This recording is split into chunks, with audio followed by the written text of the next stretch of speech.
Hi friends, ಇವತ್ತು ನಮ್ಮೂರಲ್ಲಿ member ಮಧುವಣ್ಣ ಮತ್ತು ಅವ್ರ ಪರಿಚಯ ಅವ್ರು ಮಾಡಿರೋ ಕೆಲಸಗಳ ಬಗ್ಗೆ ಇವತ್ತು ನಾನು ತಿಳಿಸ್ಕೊಡ್ತೀನಿ. ಬರ್ರಿ ಇವತ್ತು ನೋಡೋಣ ನಮ್ಮೂರು ಹೆಂಗೆಲ್ಲ ಡೆವಲಪ್ಮೆಂಟ್ ಮಾಡವ್ರೆ ಮತ್ತು ಅವ್ರು ಏನೇನೆಲ್ಲ ಸಾಧನೆಗಳು ಮಾಡವ್ರೆ ಅಂತ ಹೇಳಿ ತಿಳಿಸ್ಕೊಡ್ತೀನಿ.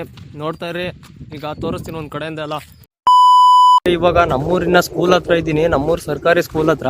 ಸೊ ನೋಡ್ರಿ, ಈಗ ನಮ್ಮೂರು ಸರ್ಕಾರಿ ಸ್ಕೂಲು ಎಷ್ಟು ಚೆನ್ನಾಗಿ ಡೆವಲಪ್ಮೆಂಟ್ ಆಯ್ತೆ ಮತ್ತು ಏನೇನು ಕೆಲಸಗಳು ಮಾಡ್ಸವ್ರೆ ಅಣ್ಣಾರು ಅಂತ ಹೇಳ್ಬಿಟ್ಟು ಇದ್ರ ಬಗ್ಗೆ ಒಂದು ಸ್ವಲ್ಪ ನಿಮ್ಗೆ ಹೇಳ್ತೀನಿ. ಸರ್ಕಾರಿ ಸ್ಕೂಲು ಅದ್ಲಾಪುರದ್ದು ಫ್ರಂಟ್ ಹೆಂಗೈತಿ ಅಂತ ಹೇಳ್ಬಿಟ್ಟು ಕಾಂಪೌಂಡು ಎಲ್ಲ ನೋಡಿದ್ರೆ ನಿಜವಾಗ್ಲೂ ಈ ಥರ ನೋಡೋಕ್ಕೆ ತುಂಬ ಖುಷಿ ಆಗುತ್ತೆ. ಹುಡುಗರಿಗೆ ಈ ಥರ ಎಲ್ಲ ಸೌಲಭ್ಯಗಳನ್ನೆಲ್ಲ ಮಾಡಿಸ್ಕೊಟ್ಟೈತೆ ಮಧುವಣ್ಣರು. ನೋಡಂಬರ್ರಿ, ಈಚೆ ನೋಡಿ ಈ ಕಡೆ ಕಾಂಪೌಂಡ್ ಎಲ್ಲ ಈ ಥರ ಚಿತ್ರಗಳನ್ನೆಲ್ಲ ಬಿಡಿಸಿ ಮತ್ತು ಹೊಸ್ದಾಗೆಲ್ಲ ಇದು ಮಾಡ್ಸವ್ರೆ. ನೋಡಂಬರ್ರಿ, ಈಗ ಒಳಗಡೆ ಹೋಗೋಣ, ಒಳಗಡೆ ಏನೇನು ಮಾಡವ್ರೆ ಅಂತ ಹೇಳ್ಬಿಟ್ಟು ನೋಡೋಣ. ಎರಡೆರಡು ಇಲ್ಲಿ ಹೆಂಚಿನ ಸ್ಕೂಲ್ಗಳಿದ್ವು, ಹೆಂಚಿನಲ್ಲಿ ಕಟ್ಟಿದ ಸ್ಕೂಲ್ಗಳು, ಅದರಲ್ಲೇ ನಾವು ಇರ್ಬೇಕಾಯ್ತು. ಮತ್ತೆ ಅದರೊಳಗೆ ಕ್ಲಾಸ್ಗಳನ್ನೆಲ್ಲ ಮಾಡೋರು, ಪ್ರತಿಯೊಂದು ಅದ್ರಾಗೆ ಊಟ ಆಗಿರಲಿ ಏನೇ ಆಗಿರಲಿ ಅದೇ ಆಗೋದು. ಇವಾಗ ನೋಡ್ತಾ ಇರ್ಬೋದು ನೀವು ಈ ಸ್ಕೂಲು ಏನು 2025, 26, 24ರಲ್ಲಿ ಹೆಂಗಾಗಿದೆ ಅಂದರೆ ಸ್ಕೂಲ್ ಇದು ನೋಡಿ. ಇಷ್ಟು ದೊಡ್ಡದಾಗಿ ಫೀಲ್ಡ್ ಆಗಿರಲಿ ಏನೇ ಆಗಿರಲಿ ಪ್ರತಿಯೊಂದು ಇರಲಿಲ್ಲ. ಮತ್ತು ನೋಡ್ರಿ, ಇಲ್ಲಿ ಅನ್ನದಾಸೋಹ ಅಂತ ಹೇಳ್ಬಿಟ್ಟು ಇಲ್ಲಿ ಊಟದ್ದು, ಮತ್ತು ಈ ಕಡೆ ಸ್ಕೂಲ್ ನೋಡ್ತಾ ಇರ್ಬೋದು ನೀವು ಎಷ್ಟು ಚೆನ್ನಾಗಿ ಡೆವಲಪ್ಮೆಂಟ್ ಆಯ್ತು ಅಂತ ಹೇಳ್ಬಿಟ್ಟು. ಮತ್ತು ಗಿಡಗಳು ಪ್ರತಿಯೊಂದು ಎಲ್ಲ ಹಾಕ್ಸಿದ್ದಾರೆ. ನಾವಿದ್ದಾಗ ನಾನು ಹಳೆ ಫೋಟೋಗಳು ನಿಮ್ಗೆ ಹಾಕ್ತೀನಿ ನೋಡ್ರಿ. ಅದರೊಳಗೆ ಈ ಥರ ನಾವು ಎಕ್ಸ್ಪೆಕ್ಟೇ ಮಾಡಿರಲಿಲ್ಲ, ಈ ಥರನೂ ಸ್ಕೂಲ್ ಐತಿ ಅಂತ ಹೇಳ್ಬಿಟ್ಟು. ಮಕ್ಳುಗಳ್ಗೆ ಒಳ್ಳೆ ಅನುಕೂಲ ಮಾಡಿಕೊಡ್ತಾವ್ರೆ. ಮತ್ತು ಮೊನ್ನೆ ಎಲ್ಲ ಒಳ್ಳೆ ಯೂನಿಫಾರ್ಮ್ಸು. ಇವಾಗ ಕೇಳಂಬರಿ ಅಣ್ಣಾರನ್ನ, ಅಣ್ಣ ಈ ಸ್ಕೂಲು ಇಷ್ಟು ಚೆನ್ನಾಗಿ ಮಾಡಿದ್ದೀರಾ, ನಾವಂತೂ ಇದ್ದಾಗ ಹಿಂಗಿರಲಿಲ್ಲ, ಈಗ ಒಳ್ಳೊಳ್ಳೆ ಡೆವಲಪ್ಮೆಂಟ್ ಮಾಡಿದ್ದೀರಾ. ಆ ಟೈಮಲ್ಲಿ ನಮಗೂ ಈ ಥರ ಇದ್ದಿದ್ರೆ ಅಂತ ನಾವು ಈಗಲೂ ಹೊಂದ್ಕೊಂತಿರ್ತೀವಿ.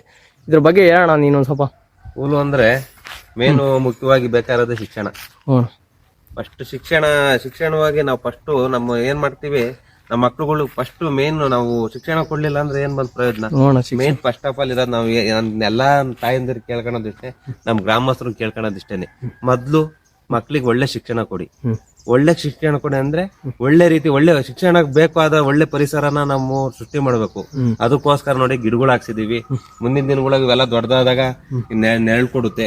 ಆಮೇಲೆ ನಮ್ಮ ಗೌರಿಶಂಕರ್ ಸಾಹೇಬ್ರು, ಆಗಿನ ಶಾಸಕರಾಗಿದ್ದಂತ ಗೌರಿಶಂಕರ್ ಸಾಹೇಬ್ರು ನಮ್ಗೊಂದು ಸ್ಕೂಲ್ ಒಂದು ಬಿಲ್ಡಿಂಗ್ ಹಾಕೊಟ್ಟಿದ್ದಾರೆ.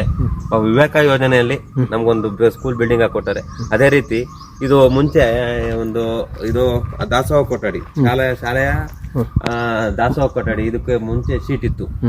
ಈ ಶೀಟ್ ನ ತೆಗೆದ್ಬಿಟ್ಟು ಅವಾಗಿನ ನಮ್ಮ ಗೌರಿಶಂಕರ್ ಸಾಹೇಬ್ರು 2 ಲಕ್ಷ ರಿಪೇರಿಗೆ ಅಂತ ಹೇಳಿ ಹಾಕೊಟ್ರು. ಅದೇ ರೀತಿ ಇಲ್ಲಿ ಮಕ್ಳುಗಳು ಕೂತ್ಕೊಂಡು ಓದ್ಕೊಳಕ್ಕೆ ಮತ್ತೆ ಊಟ ಗೀಟ ಮಾಡ್ಕೊಳಕ್ಕೆ ಅಂತ ಹೇಳಿ ನಾವು ಮಾಡಿಸ್ಕೊಟ್ಟಿದೀವಿ. ಮತ್ತೆ ಒಳಗಡೆ ಎಲ್ಲ ಟೈಲ್ಸ್ ಹಾಕ್ಸಿದೀವಿ, ಗ್ರಾನೈಟ್ ಹಾಕ್ಸಿದೀವಿ. ಮುಂದೆ ಮತ್ತೆ ಇನ್ನೇನು ಕಾಂಪೌಂಡ್ ನಿಮ್ಗೆ ಗೊತ್ತು, ಸರ್ವಸಾಮಾನ್ಯ ಕಾಂಪೌಂಡ್ ಇರ್ಲಿಲ್ಲ. ಖಂಡಿತ ಕಾಂಪೌಂಡ್ ನೋಡ್ಬಿಟ್ರೆ ಸಾಕು ಸ್ಕೂಲ್ ಹೆಂಗೆ ಐತಿ ಅನ್ನೋದು. ಹೆಂಗಿತ್ತು ಅಂದ್ರೆ ಆ ಕಾಂಪೌಂಡ್ ನೋಡ್ಬಿಟ್ರೆ ಹೇಳ್ಬೋದು ಸ್ಕೂಲ್ ಐತೆ ಇಲ್ವಾ ಅಂತ ಅನ್ನಿಸ್ತದ, ನಮ್ಗೆ ಅನ್ಸೋದು. ಸೊ ಏನಪ್ಪಾ ಇಷ್ಟೆಲ್ಲ ಐತೆ, ರೋಡ್ ಸೈಡ್ ಐತೆ, ನಮ್ಮನ್ನ ಏನಂತಾರೆ ಅಂತ ಹೇಳಿ ನಮ್ಮ ನರೇಗಾ ಯೋಜನೆಯಲ್ಲಿ 4 ಲಕ್ಷ ಅಂದಾಜು ವೆಚ್ಚ, 4 ಲಕ್ಷದಲ್ಲಿ ಕಾಂಪೌಂಡ್ ಮಾಡಿಸಿ ಮತ್ತೆ ತಂತಿ ಬೇಲಿ ಪೂರ್ತಿ ಮೆಶ್ ವರ್ಕ್ ಮಾಡಿಸಿ, ಮತ್ತೆ ಆಮೇಲೆ ಇಲ್ಲಿಗೆ ಇದ್ದಿದ್ದು ಇದು ಶೌಚಾಲಯ 2 ಶೌಚಾಲಯನ ನಮ್ಮ ತಾಲೂಕ್ ಪಂಚಾಯತಿ ಗ್ರಾಂಟ್ ಇಂದ 2 ಶೌಚಾಲಯ ಕಟ್ಟಿಸ್ಕೊಟ್ಟಿದ್ವಿ. ಅದೇ ರೀತಿ ಟ್ಯಾಂಕಿ ಕೂಸ್ಕೊಟ್ಟಿದ್ದೀನಿ. ಟ್ಯಾಂಕು ಸಹ ನಮ್ಮ ಪೀರಿಯಡ್ ಅಲ್ಲಿ ಆಗಿರೋದು. ಟ್ಯಾಂಕಿ ಕೂಸ್ಕೊಟ್ಟಿದ್ದೀನಿ.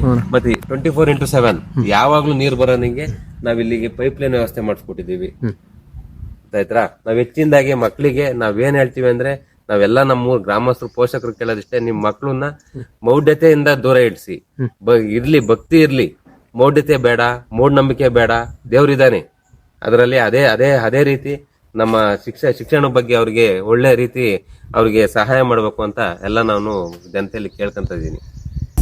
ಚಾಣೂರನು ಅತಿ ಕ್ರೂರನು ಘನಘೋರನು ನಾ ಕಂಡ ಸುರ ನೀನೇನಾ, ನಿಸ್ಸೀಮನು ಧೀಮಂತನು ಏಕೈಕನು